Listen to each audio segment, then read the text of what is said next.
মিয়ানমারের শান্তিতে নোবেলজয়ী নেত্রী অং সান সুচি কারাগারে গুরুতর অসুস্থ বলে জানিয়েছেন তার ছেলে কিম হ্যারিস। ৮০ বছর বয়সী এই গণতন্ত্রপন্থী নেত্রী দীর্ঘদিন ধরে হৃদরোগে ভুগছেন এবং ক্রমেই তার শারীরিক অবস্থার অবনতি ঘটছে।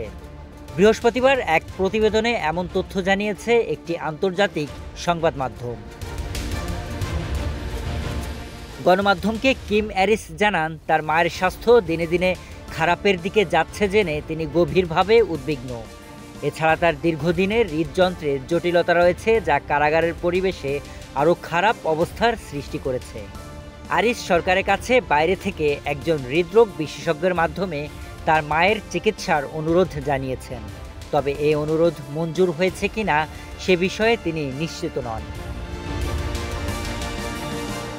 শান্তিতে নোবেলজয়ী সূচি ২০২১ সালের ফেব্রুয়ারিতে এক সামরিক অভ্যুত্থানের মাধ্যমে ক্ষমতাচ্যুত হন।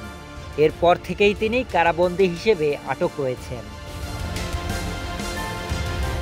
তার স্বজনদের অভিযোগ, জান্তার এই আচরণ অত্যন্ত নিষ্ঠুর, প্রাণঘাতী এবং অগ্রহণযোগ্য। সেই সাথে তার মুক্তির আবেদন জানিয়েছেন।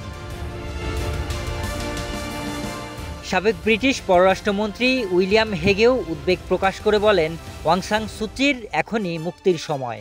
একই সঙ্গে মানবিক দৃষ্টিকোণ এবং অবিলম্বে তাকে যথাযথ চিকিৎসা দিতে হবে। সুচি এখন পর্যন্ত ৪ বার সামরিক শাসকদের হাতে আটক হয়েছেন। সর্বশেষ তাকে দুর্নীতির অভিযোগে ২৭ বছরের কারাদণ্ড দেওয়া হয় এবং তখন থেকেই তিনি যোগাযোগবিহীন অবস্থায় বন্দী আছেন। অং সান সুচি ছাড়াও তার দল ন্যাশনাল লীগ ফর ডেমোক্রেসির বহু নেতা আটক রয়েছেন। এরই মধ্যে অনেকের মৃত্যু হয়েছে জান্তার হেফাজতে থাকা অবস্থায়।